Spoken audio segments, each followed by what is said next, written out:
At 06:17 hours on November 21, 1943, Private First Class Marcus Holland crouched inside a shallow foxhole on Tarawa Atoll, watching a Marine corporal inch forward through broken coral sands to scout Japanese positions ahead. Holland was only 22, 4 days in combat, and he had found exactly 0 answers for the nightmare-killing Marines around him. Across Betio Island, nearly 800 Japanese snipers waited, elite marksmen who had spent almost 2 years perfecting their craft. They were hidden in palm trees, reinforced bunkers, spider holes buried beneath sand, and every shadow of the island's terrain. Motionless, patient, deadly. And before we go any further, subscribe. Because stories like this are disappearing from history, and we bring them back to life every week. For 72 hours, the snipers had fired with chilling precision. A single shot, then silence. Another shot, then nothing. By the time Marines returned fire, the shooter was gone. When they aimed at where the muzzle flash should have been, nothing was there. By that third morning, 47 Marines were already dead from sniper fire. Not artillery, not bonsai charges. 1 bullet at a time. Every kill perfectly targeted. American officers had tried everything. Artillery bombardments against suspected treetops, flamethrowers scorching palm groves, machine guns sweeping the edges of the island, but the snipers adapted. They moved after every shot, shifted positions, waited for the next Marine to show the slightest sliver of movement. Then fired again. The math was brutal. Each Japanese sniper accounted for an average of 6 American casualties before being killed. The 2nd Marine Division was losing experienced riflemen faster than supplies could reach the beach. And Holland, knees pressed into wet sand, sweat stinging his eyes, watched helplessly as Marines were picked off one by one. But Marcus Holland had a past no one else on Tarawa shared. He grew up on a wheat farm outside Liberal, Kansas, working 640 acres of stubborn land where survival depended on guarding the harvest from crows, ruthless flocks that descended in August and shredded entire rows before anyone noticed. In 1937, Holland's father lost 38% of his crop to crows. That was 3 months' worth of income. Gone. So when Marcus turned 13, his father handed him a Winchester .22 rifle and told him bluntly, "The wheat is yours now. Lose it, and we don't plant next year." But his father also taught him something that no Marine Corps manual ever mentioned. Something simple, psychological, and devastatingly effective. Don't shoot at crows. Make them waste their shots. The idea was elegant. Crows attacked anything that moved. So create false movement, a decoy target. Make the crows commit to something that wasn't real. Then control where they went next. Marcus built his first decoy from an old shirt stuffed with hay mounted on a wooden cross. At dawn, he'd tug a string from 50 yards away to make the fake man move. The crows would swoop, miss, circle in confusion, then land in the same trees every time to regroup, and he would already be waiting there. He killed 47 crows in the first week using that method. By the end of the harvest, he'd eliminated 280 birds, saving nearly the entire crop. The wheat yield was 94%, the best his father had ever seen. Marcus kept the details to himself, but he understood the psychology perfectly. Crows committed to targets based on movement and outline. Once they committed, their behavior became predictable. Create the right false target, and you controlled the battlefield. Now, crouched in a muddy foxhole on Tarawa, Holland watched Marines die in the exact pattern he had seen with those birds. Japanese snipers waited for movement, committed, killed, and vanished, and the Marines were giving them all the movement they needed. For 3 days, Holland had been thinking the same thought. What if Marines stopped being the target? What if the snipers could be tricked? Forced to fire at decoys instead of real men? What if the Japanese wasted their shots? He brought the idea to his squad leader that morning, Corporal Vincent Russo, a hard-edged Marine from Brooklyn who had survived Guadalcanal and already lost 8 men to snipers on Tarawa. Holland explained the decoy method. Russo stared at him for a full 10 seconds, cigarette smoke drifting between them. Then he simply said, "Show me." The Japanese sniper threat at Tarawa was unlike anything Marines had faced. These weren't opportunists. These were specialists, soldiers who had trained for 18 months in marksmanship, camouflage, and escape tactics. Japan had built dedicated sniper schools beginning in 1937. The top shooters could hit man-sized targets at 600 yards with iron sights alone. By 1943, nearly 1,200 of these elite marksmen were serving across the Pacific, and 800 of them were concentrated on Tarawa, dug in since August. 3 months preparing defensive positions. 3 months studying firing lanes. 3 months rehearsing their movements and escape routes. When the 2nd Marine Division landed on November 20th, they stepped straight into a sniper's masterpiece. The Japanese used a deadly doctrine called one-shot relocate. Fire once, then move immediately to a secondary location 30 to 50 yards away. If Marines search the original spot, shoot them from the new angle. If not, wait for the next target. American counter-sniper doctrine required locating the shooter.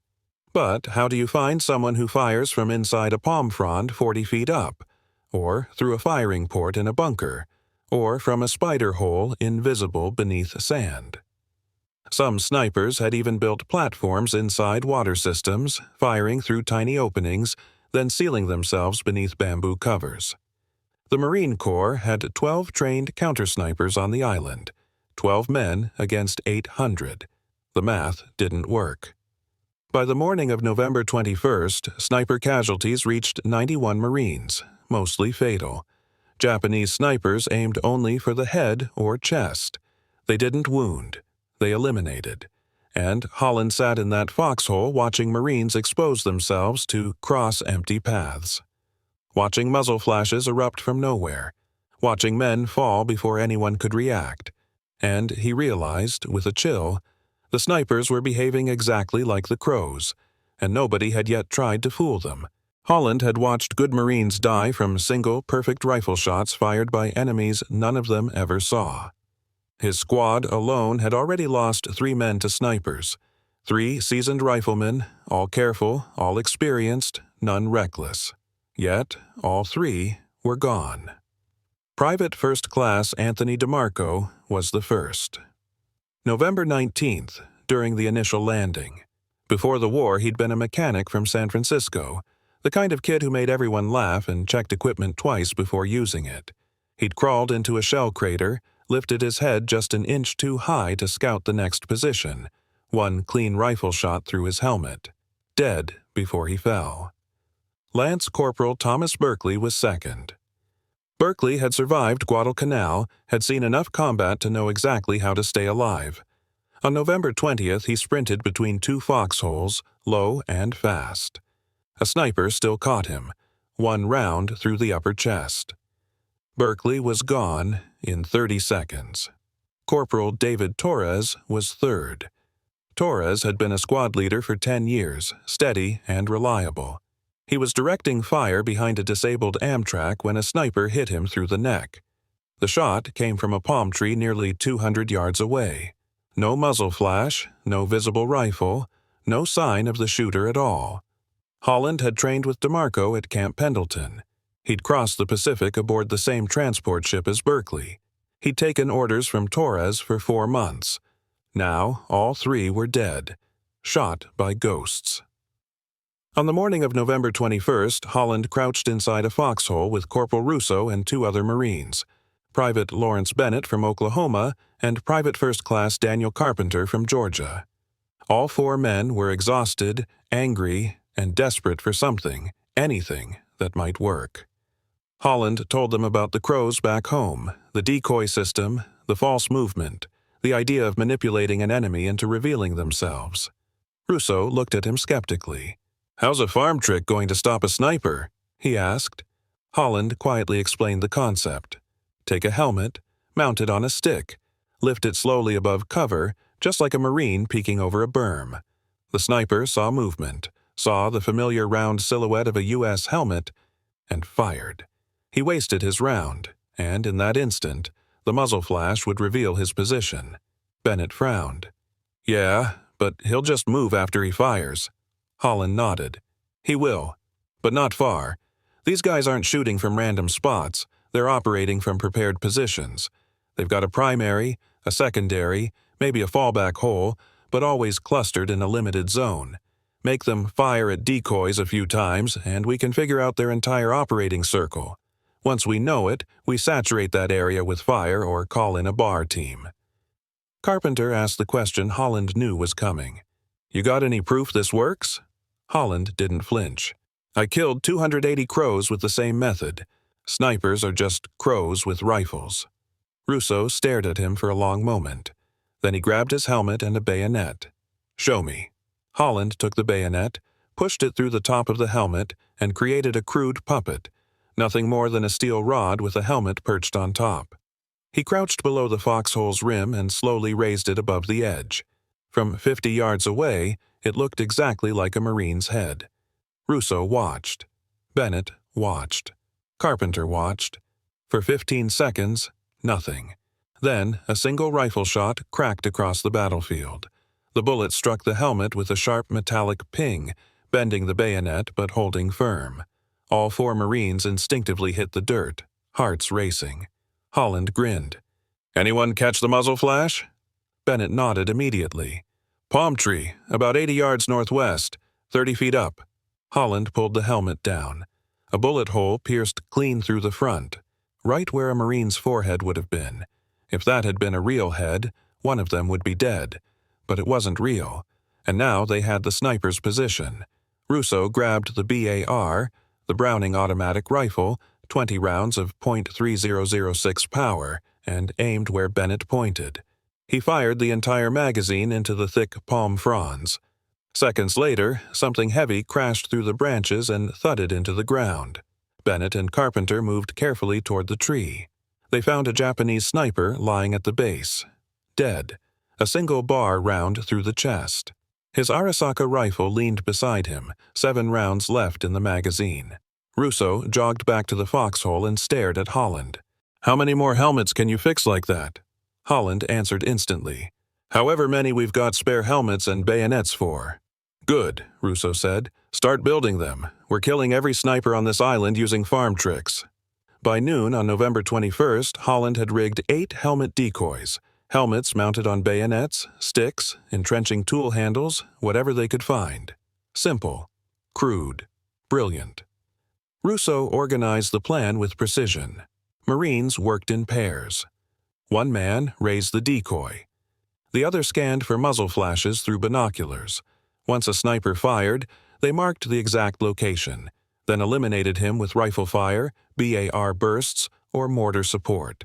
Their first kill after the palm tree sniper came at 13:27 hours. Holland raised a helmet near a destroyed bunker. A Japanese sniper fired from 120 yards, missing by 6 inches. Bennett spotted the flash near a spider hole beside a disabled Japanese tank. Carpenter fired 3 well-placed rounds from his M1 Garand into the opening. The sniper didn't fire again. Later inspection confirmed 2 hits, one through the shoulder, one through the head. Their second sniper was far more patient. Holland lifted the decoy 3 different times. No shot. The sniper was waiting for something that looked truly human. So Holland improvised. He tore a piece of uniform cloth, tied it to the helmet, and shaped it to look like a Marine's body beneath. Then he raised it slowly, like a cautious Marine trying to peek over cover. The sniper fired. A perfect shot. Dead center through the helmet. Carpenter instantly caught the muzzle flash, a quick glint from a concrete pillbox 90 yards to the east. Russo didn't hesitate. He yelled for a flamethrower team, and under a curtain of covering fire they advanced, ignited the bunker, and burned it out. When the flames died, the sniper was gone, charred inside the pillbox. By 1600 hours, Holland's squad had eliminated 7 Japanese snipers using nothing more than helmet decoys. 7 confirmed kills, 0 Marine casualties. Word spread across 2nd Battalion faster than any official report. Other squads began adopting the trick. Improvised decoys appeared everywhere, helmets mounted on sticks, sandbag mannequins dressed in torn uniforms, even a dummy head made of mud and rags crafted by a corporal from Iowa. Positioned just right, it looked like a Marine sleeping in a foxhole. From 100 yards away, a helmet silhouette was identical to a real Marine's head. The snipers fired, missed, exposed themselves, and died. The psychology was irresistible. Japanese snipers were trained to wait, to strike only when the shot was perfect. But when they saw what looked like a careless Marine peeking over cover, their instincts betrayed them. Some snipers learned quickly. They held fire when they saw helmets rise above berms. But that hesitation created a new problem. They no longer knew which targets were real. Static helmets, fake shadows, staged movement, it all blended together. And hesitation meant the Marines finally had space to move. One way or another, the advantage had shifted.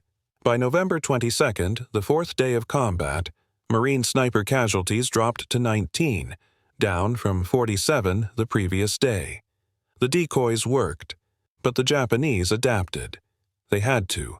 Their sniper ranks were being wiped out. Japanese commanders issued new orders.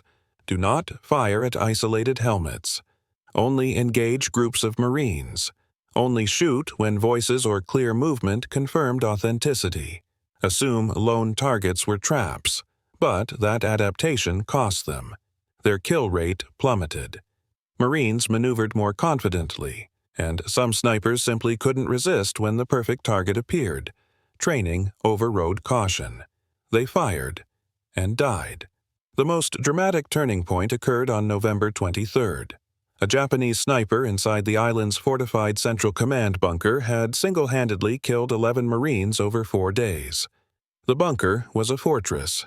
Reinforced concrete walls, multiple firing ports, interlocking angles. Marines never knew which opening the sniper used. Every time they suppressed one port, he switched to another and resumed firing. Staff Sergeant William Parker, a no-nonsense squad leader from Ohio, decided enough was enough. He'd lost 4 men to that sniper. Patience was finished. He ordered his men to build 6 helmet decoys, then positioned them around the bunker at different angles. His plan was brutally simple. Raise all 6 decoys at the same moment. Force the sniper to choose.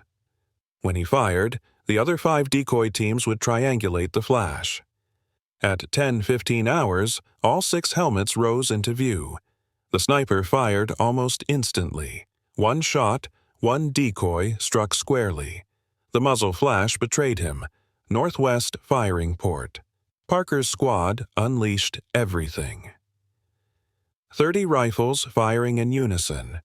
2 BR bursts. A satchel charge tossed through the port. The bunker went silent. When Marines cleared it later, they found the sniper dead, his Arisaka rifle still pointed through the firing slit. The blast had killed him mid-aim. Parker's 6 decoy triangulation became standard that afternoon. Entire squads across the 2nd Division began constructing multiple decoy targets to flush out snipers, and the Japanese had no counter. If they didn't shoot, Marines advanced freely. If they did shoot, their fate was sealed. By November 24th, American forces had killed an estimated 340 Japanese snipers on Tarawa, most of them eliminated through decoys or variations of the same principle. Snipers who once dominated the battlefield were now firing at ghosts, wasting ammunition, and revealing their own hideouts. Marine casualties from sniper fire dropped to single digits per day. The killing field the Japanese had spent months preparing was now their own graveyard. Yet Marcus Holland received no credit, no medal, no commendation, not even a mention in after-action reports. The Marine Corps attributed the tactic to field innovation across multiple units. Official doctrine recognized the method, but no name was credited as its originator. Holland's presence appeared only once, in his battalion's casualty ledger. On November 25th, Holland was wounded by shrapnel from a Japanese artillery shell. A fragment tore into his left leg and shoulder, painful but not life-threatening. He was evacuated to a hospital ship, then to Pearl Harbor for recovery. He never knew how many Marines survived because of his farm boy ingenuity. Never knew that his helmet decoy method spread far beyond Tarawa, carried from unit to unit as Marines fought across the Pacific. At Saipan, Marines used decoys to flush snipers from coral ridges. At Iwo Jima, helmet silhouettes drew fire from caves and tunnels. At Okinawa, entire battalions used decoys to expose hidden sharpshooters. The technique evolved quickly. By 1944, some units constructed full-body mannequins with plaster heads. Others used wire pulleys to make decoys crawl. One engineer battalion on Okinawa even created decoys that appeared to breathe, using air pumped through a hand-operated bellow system. But the core principle never changed. Make the enemy waste ammunition shooting at nothing, then destroy them once they reveal themselves. It was the same lesson Holland learned chasing crows on a Kansas wheat farm. After the war, the Marine Corps conducted extensive studies on sniper engagements in the Pacific. They reviewed casualty numbers, interviewed veterans, analyzed every after-action report. Their conclusion was clear. Decoys were among the most effective counter-sniper tactics of the entire Pacific campaign. Units that used decoys regularly had 67% fewer casualties from sniper fire than those that didn't. The Corps added decoy tactics to its official post-war doctrine. Every squad learned how to build and deploy helmet decoys, but nowhere in the documentation did the name Marcus Holland appear. The credit was lost in the chaos of war, buried under bureaucracy, miscommunication, and the simple anonymity that often follows battlefield innovation. Holland returned home to Kansas in 1946 after 22 months in the Pacific. He fought at Tarawa, Saipan, and Tinian. He'd been wounded twice and awarded 2 Purple Hearts. No other medals followed. He went back to the wheat farm, worked beside his father, married his high school sweetheart Dorothy in 1947, raised 3 children, lived quietly, and never once spoke of the farm trick that saved hundreds of Marines. When people asked Holland about the war, he kept his answers small. He'd say he'd been an infantryman. He fought the Japanese. And that was enough. He never talked about helmet decoys, never mentioned the snipers who took Marines one by one, never spoke of the moment he used a farm trick to solve a battlefield problem that was killing his friends. Even his children grew up unaware. They didn't learn what their father had done until 1988, nearly 45 years after Tarawa. A military historian researching Marine Corps counter-sniper tactics discovered references to improvised decoys in battalion reports from November 1943. One of those reports mentioned a name, Private First Class Marcus Holland, demonstrated effective use of improvised target decoys to locate and eliminate enemy snipers. Curious, the historian tracked Holland through veteran records. He found him at age 67, still living on the Kansas farm, still harvesting wheat, still shooting crows every August. When asked about the helmet decoys, Holland didn't make a speech or take credit. He simply smiled and said it wasn't anything special, just something he'd learned from his father. "Snipers work like crows," he said, "and crows fall for it every time." The historian ran casualty calculations, comparing pre- and post-decoy numbers. His conclusion was staggering. The helmet decoy technique likely saved between 120 and 180 Marine lives on Tarawa alone. Across later campaigns, the number may have reached 600, but Holland never counted numbers. He remembered the men in his squad: Russo, Bennett, Carpenter, the ones who trusted an idea crazy enough to try and lived because of it. Staff Sergeant William Parker, the man who used 6 decoys to eliminate the bunker sniper, retired from the Marine Corps in 1965. He served in Korea, trained recruits at Paris Island, and became one of the Corps' most respected instructors. In his retirement speech, he spoke about Tarawa, about the sniper in the command bunker who killed 11 Marines, about how a farm kid from Kansas showed him a method no manual ever taught. Parker found Holland in 1972. He drove across the country, knocked on his door, and introduced himself. Parker told him something Holland never forgot. "I taught that decoy trick to every recruit I trained for 20 years. Thousands of Marines learned it. Some survived because of it. You deserved the Navy Cross for what you did." Holland shook his head. He said he wasn't thinking about medals. He was thinking about keeping his squad alive. Any kid who hunted crows would have done the same. The helmet decoy technique lived far beyond Tarawa. Marines used it in Saipan. They used it in Tinian. They used it in Okinawa. The decoys evolved with each campaign. Some units built inflatable figures. Others used thermal decoys that emitted heat signatures to fool infrared scopes. One engineer battalion on Okinawa even developed decoys that appeared to breathe using a hand-pumped bellows system. But no matter how advanced they became, the core idea stayed the same. Make the enemy waste ammunition on nothing. Reveal their position. Eliminate the threat. By the 1980s, technology had changed. Modern warfare shifted to longer ranges, thermal imaging, and precision-guided weapons. Counter-sniper doctrine focused on electronic detection, not physical decoys. But the decoy principle survived in training syllabi. Every Marine infantry officer learned about battlefield innovation under pressure, and the helmet trick was listed as a prime example. The manuals never mentioned Marcus Holland. They attributed the tactic to unnamed Marines during the Tarawa campaign. Holland passed away on June 12, 1994, at 73 years old. Complications from diabetes. His funeral in Liberal, Kansas, drew around 40 people: family, neighbors, a few old friends, and 3 Marines he had served with. His obituary mentioned his service, his Purple Hearts, his time in the Pacific. It did not mention the helmet decoys. It did not mention the hundreds of Marines who survived because of him. It did not mention how he had quietly altered counter-sniper doctrine.